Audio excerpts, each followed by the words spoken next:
بسم اللہ الرحمن الرحیم۔ سورہ کہف آیت نمبر 41 میں اللہ تعالیٰ فرماتے ہیں، یا اس کا پانی خشک ہو جائے پھر تم اس کو تلاش کر کے نہ لا سکو۔ آیت نمبر 42 میں اللہ تعالیٰ فرماتے ہیں، اور اس کے سارے پھل کو آفت نے گھیرا، پھر وہ اپنے ہاتھ ملتا رہ گیا اس پر جو اس نے اس باغ پر خرچ کیا تھا، اور وہ باغ اپنی چھتریوں پر پڑا تھا، اور کہنے لگا کہ کاش میں اپنے رب کے ساتھ کسی کو شریک نہ بناتا۔ آیت نمبر 43 میں اللہ تعالیٰ فرماتے ہیں، اور اس کے پاس کوئی ایسی جماعت نہ تھی جو اس کی مدد کرتی سوائے اللہ کے، اور نہ وہ خود بدلہ لے سکا۔ آیت نمبر 44 میں اللہ تعالیٰ فرماتے ہیں، ایسے موقع پر سب اختیار اللہ برحق ہے کے لیے ہے، اس کا صلہ اچھا ہے اور اسی کا دیا ہوا بدلہ اچھا ہے۔ آیت نمبر 45 میں اللہ تعالیٰ فرماتے ہیں، اور ان سے دنیا کی زندگی کی مثال بیان کیجیے، جیسا پانی ہے جسے ہم نے آسمان سے بنایا، اس کے ساتھ زمین کی رودگی مل گئی، پھر وہ چورا ہوئی کہ ہوائیں اس کو اڑاتی پھرتی، اور اللہ ہر چیز پر قدرت رکھتا ہے۔ آیت نمبر 46 میں اللہ تعالیٰ فرماتے ہیں، مال اور بیٹے زندگی کی رونق ہے، اور نیکیاں جو باقی رہنے والی ہے آپ کے رب کے نزدیک ثواب کے اعتبار سے بہت بہتر ہے، اور امید کے لحاظ سے بھی بہت بہتر ہے۔ آیت نمبر 47 میں اللہ تعالیٰ فرماتے ہیں، اور جس روز ہم پہاڑوں کو چلائیں گے تو ہم زمین کو صاف میدان تم زمین کو صاف میدان دیکھو گے، اور ان کو ہم جمع کر لیں گے، اور ہم ان میں کسی کو بھی نہیں چھوڑیں گے۔ آیت نمبر 48 میں اللہ تعالیٰ فرماتے ہیں، اور یہ سب تمہارے رب کے سامنے صاف بن کر لائے جائیں گے، تم اسی طرح ہمارے پاس آئے ہو، اسی طرح ہم نے تم کو پہلی بار پیدا کیا تھا، بلکہ تم نے یہی خیال رکھا کہ ہم نے تمہارے لیے قیامت کا کوئی وقت مقرر نہیں کیا۔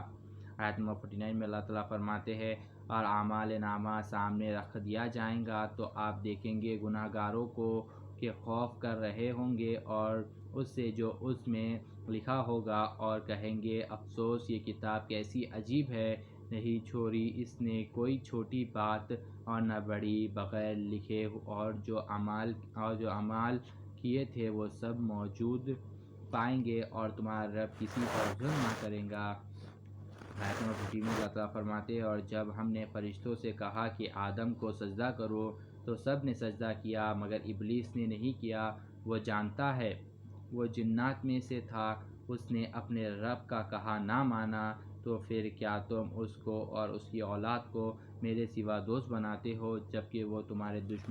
دشمن ہے، یہ ظالموں کے لیے برا بدلہ ہے۔ آیت نمبر 51 میں اللہ تعالیٰ فرماتے ہیں، میں نے ان کو نہیں بلایا آسمانوں پر اور زمین کے پیدا کرنے کے وقت، اور نہ خود ان کے پیدا کرنے کے وقت، اور میں گمراہوں کو اپنا مددگار بنانے والا نہ تھا۔ آیت نمبر 52 میں اللہ تعالیٰ فرماتے ہیں، اور جس روز اللہ کہے گا کہ بلاؤ میرے شریکوں کو جن پر تم کو بڑا زام تھا، وہ بلائیں گے تو وہ کوئی جواب ان کو نہ دیں گے، اور ہم ان کے بیچ ایک ہلاکت کی جگہ بنا دیں گے۔ آیت نمبر 53 میں اللہ تعالیٰ فرماتے ہیں، اور گناہ گار دوزخ کو دیکھے گا تو وہ خیال کرے گا کہ وہ اس میں گرنے والا ہے، اور اس سے بچنے کے کوئی راستہ نہ پائے گا۔ آیت نمبر 54 میں اللہ تعالیٰ فرماتے ہیں، اور ہم نے اس قرآن میں لوگوں کی ہدایت کے لیے بہت سی مثالیں طرح طرح سے بیان کی ہے، اور یہ انسان سب سے بڑھ کر جھگڑالو ہے۔ آیت نمبر 55 میں اللہ تعالیٰ فرماتے ہیں، اور لوگوں کو کسی چیز نے نہیں روکا کہ وہ ایمان لے آئے اور اپنے رب سے معافی مانگے جبکہ ان کو ہدایت پہنچ چکی، سوائے اس کے کہ ان کو انتظار ہو کہ پہلے لوگوں کی طرح معاملہ ان کے ساتھ بھی ہو، اور یہ عذاب سامنے موجود ہو۔ آیت نمبر 56 میں اللہ تعالیٰ فرماتے ہیں، اور ہم تو رسولوں کو محض خوشخبری دینے والے اور ڈرانے والے بنا کر بھیجتے ہیں، اور کافر لوگ باطل پکڑ کر جھگڑتے ہیں تاکہ ان کے ذریعے سے حق کو تلا دے، اور ہماری آیتوں کو ان پر اور ان چیزوں کو جن سے ان کو ڈرایا گیا ہے دل لگی بنا رکھا ہے۔ آیت نمبر 57 میں اللہ تعالیٰ فرماتے ہیں، اور اس سے بڑا زیادہ اور کون ظالم ہوگا جس کو اس کے رب کی آیت سے نصیحت کی جائے تو وہ اس سے منہ موڑ لے اور بھول جائے اس کو آگے بھیج چکا ہے اس کے ہاتھ، جو آگے بھیج چکے ہیں اس کے ہاتھ، ہم نے ان کے دلوں پر پردے ڈال دیا ہے اس کے سمجھنے سے، اور ان کے کانوں میں ڈانٹ دے رکھا ہے، اور اگر آپ ان کو سیدھے راستے کی طرف بلائیں تو ایسی صورت میں کبھی راستے پر نہ آئیں گے۔ آیت نمبر 58 میں اللہ تعالیٰ فرماتے ہیں اور آپ کا رب بہت بخشنے والا ہے اور بڑی ہی رحمت والا ہے۔ اگر وہ ان کے کرتوتوں پر ان کو پکڑ لے تو ان پر فوراً عذاب بھیج دے، بلکہ ان کے لیے ایک وقت معین ہے، اس سے اس طرح کوئی پناہ کی جگہ نہ پائے گا۔ آیت نمبر 59 میں اللہ تعالیٰ فرماتے ہیں اور یہ بستیاں جب انہوں نے ظلم کیا تھا ہم نے ان کو ہلاک کر دیا اور ہم نے ان کی تباہی کے لیے ایک وقت معین کیا تھا۔ آیت نمبر 60 میں اللہ تعالیٰ فرماتے ہیں اور جب موسیٰ نے اپنے خادم کے ساتھ کہا کہ میں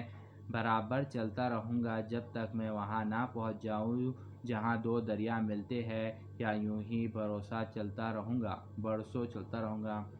یعنی جب موسیٰ علیہ السلام اپنے خادم یعنی اپنے ساتھی کے ساتھ جب گئے تھے تو جا رہے تھے، تو جب انہوں نے بولے تھے کہ میں جب تک چلتا رہوں گا جب تک دو دریا ایک ساتھ نہیں ملتے، بول کے چاہے اس کے واسطے برسوں ہو جائے میں جب تک چلتا رہوں گا، بول کے موسیٰ علیہ السلام بولے تھے، وہ اللہ تعالیٰ صدق اللہ العظیم و صدق مولانا رسول الکریم۔